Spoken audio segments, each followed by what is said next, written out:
سلامونه مې واخلئ. تاسو ګیر چاپېره کتی شئ زموږ نه سپینې سپینې واورې دي. زه د تیرا په ښایستونو کې دا مهال ګرځم. واجد جان زموږ ډېر خوږ کوربه دی، ورسره حقیار راغلی دی، کاشف راغلی دی، سلمان راغلی دی، سیف الله راغلی دی او سلطان راغلی دی. یو پوره ډله راغلي وو. موږ روانو ګیر چاپېره دا سپینې سپینې واورې موږ ته په خیر راغلی او هرکلی هم وایي. نو زه وایم حقیاره چې دلته به یو ناڅاپي وکړو، یو ناڅاپي. دا ناڅاپي موږ هر ګوټ ته رسولې ده. واجده چې نن یې دې تیرا ته هم راورسو. خوښه دې ده؟ ستاسو اجازت دی ملګرو، تاسو د دې واورو نه هم خوندونه اخلئ. او د دې تر څنګه زموږ سره حقیار چې دی نو دا شاعر دی او زه شاعر یم.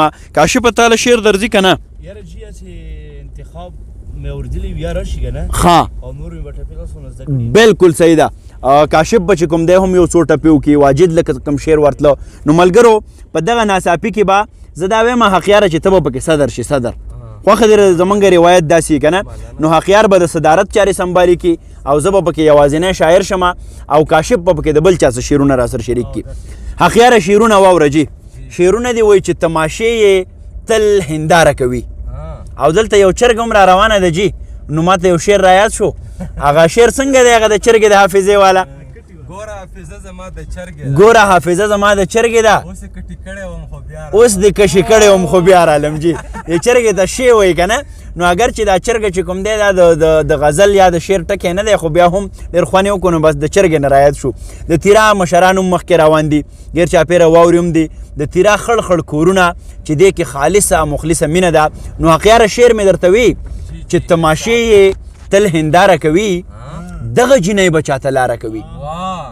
چې تماشې یې تل هنداره کوي، دغه جینۍ به چاته لاره کوي. او واجده چې تکلف شو نو رشته ختمه شوه، یاران د یار سره تیاره کوي. چې تکلف شو نو رشته ختمه شوه، یاران د یار سره تیاره کوي. او والله که زړه خطر د ماره کوي او خدا ټیک ده چې د یاره کوي. والله که زړه خطر د ماره کوي او خدا ټیک ده چې د یاره کوي. او بیا پکې شعر دی کاشفه وایي د فن د خرڅ هنر چې زده نه کړي څوک، دی به ګیلې د مړ سرکاره کوي. د فن د خرڅ هنر چې زده نه کړي څوک، دی به ګیلې د مړ سرکاره کوي. او چا کې چې صبر قناعت شکر وي نو دی به ژوند ښه په قلاره کوي.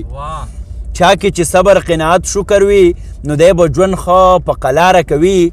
او زما افغانې د شانګلې نه رکو ګلویش هم دا ګیله د خاره کوي. سلامونه د تیرا ملګرو، سلامونه ملګري، سلامونه هم کوي.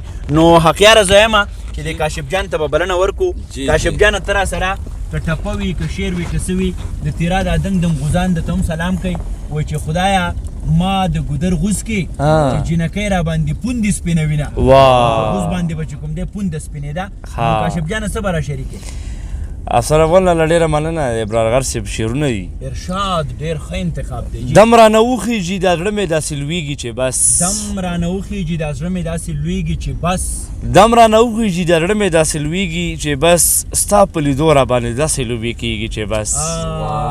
او دا راته یاد نه دي چې څنګه او په څه دې پرېښوم، دا راته یاد نه دي چې څنګه او په څه دې پرېښوم، د ستا د خولې دغه خبره مې یادېږي چې بس. او نه پوهېږم چې دا شعرونه یې چا خو یو ملګري ویلي وو او هغه بیا ما یاد کړي وو چې یو سړی و چې ډېر زیات را باندې ګران و. یو سړی و چې ډېر زیات را باندې ګران و، لا ژوندی دی خو زما دپاره مړ دی.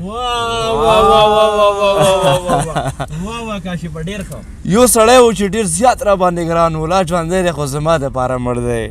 او د نظر د ګړنګونو نه مې پرېوت، د نظر د ګړنګونو نه مې پرېوت، او د نظر د ګړنګونو نه مې پرېوت، په څلور واړه مزه به راته پړ دی.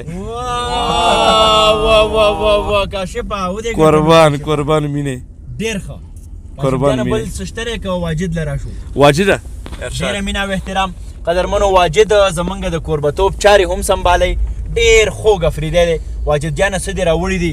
د تیرا د بنګ بوټی هم دا دی مخې له راغی. قدرمنو دا هغه بنګ دی چې دا دلته بیا په واورو کې دا خلک بهر ته ودرئ تر څو چې د دې ګرده سوچه شي سوچه. دا ګورئ زه واجد جانه څه به را سره شریکې جانانه؟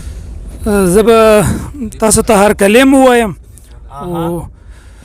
ارشاد څو شعرونه زیاته مننه یو څو شعرونه دي. ارشاد وایي چې هر څه شته خو د ملګرو ضرورت دی، هر څه شته خو د ملګرو هر څه شته خو د ملګرو ضرورت دی، د یو څو خوږو خبرو ضرورت دی. واه واه واه جړاګانې په دې سیمه حاوي شوې جړاګانې په دې سیمه حاوي شوې جړاګانې په دې سیمه حاوي شوې د وطن کې د سندرو ضرورت دی واه واه واه واه ډېر ښه یو ځل بیا ووایه کاکا ګل هم را روان دی جړاګانې په دې سیمه حاوي شوې د وطن کې د سندرو ضرورت دی نه خبره ده او یار را نه خفه دی نه خبره ده او یار را نه خفه دی پیره اوس د دې منترو ضرورت دی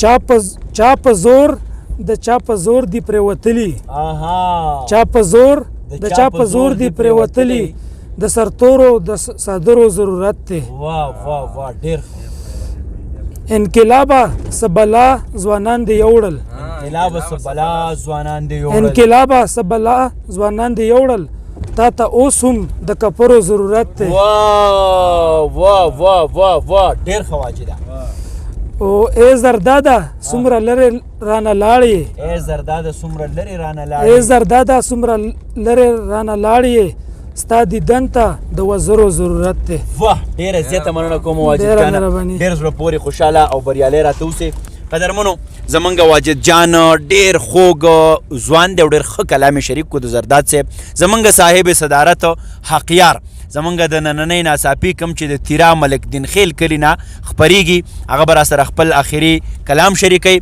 زه به په دغه کلام باندې د ناڅاپي کې رابلمه د غر صاحب څو شعرونه د کاشفه وایي چې د غیږې نه مې والوتې په پر د بانک سره چې ما خو دې تړلی وی وزر د بانک سره او وهلی یم لمبو او شوګیرو د انتظار په ما پسې به نه ډبوی ور د بانک سره او دا ګوره دی ماشومانو نه راته رایاد شي چې زما د مسلو در سره نشته هیڅ علاج بس راشي راته کینې په منبر د بانک سره هم د دغه شعرونو سره ډېر محترم حقیار صاحب ته بلنه ورکومه چې را سره خپل کلام شریک کړي جی حقیار افسر لاله ستاسو یو جهان مننه کوم بلکې ټولو ملګرو یو جهان مننه یو زوړ خپل کلام دی د سره شیر کوم شریکوم ارشاد شي هغه زما توره وجني ډال وجني هغه زما توره وجني ډال وجني هغه تاریخونه د خوشحال وجني واه واه واه د دې وطن دی عجیبه روایات د دې وطن دی عجیبه روایات دل ته انسان صرف په خیال وجني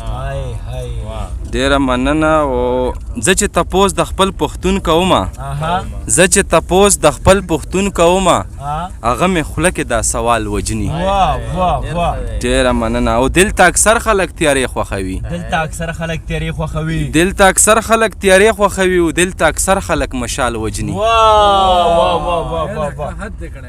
او دا مخکې تک خو به بلا مشکل شي دا مخکې تک خو به بلا مشکل شي چې یو کلیوال بل کلیوال وجني او حقیاره تل د حق خبرې لیکې حقیاره تل د حق خبرې لیکې خو دلته په حق پورې لیکوال وجني ډیره مننه ډیره مننه زیاته مننه کومه حقیار صاحب قدرمنو دغه زمونږ نننۍ ناڅاپي د بشر نوید صاحب په دغه شعرونو باندې د پای تیږه ورته ږدمه وایي چې زمانه اوس هم لا د خپلو خولو بوی خیجي ستانه د عطرو او پولیلو یو رومال جوړ دی خدای چې ویشلې لوی برخې په قامونو باندې پښتو مې مور شو او زمانه یې لیکوال جوړ دی د ملک دین خیل کلي تیرا د ډکو پکو ښایستونو د واورین څادر نه د نن ناڅاپي پای ته رسي افسر افغان ته اجازت راکوي د لوی الله په امان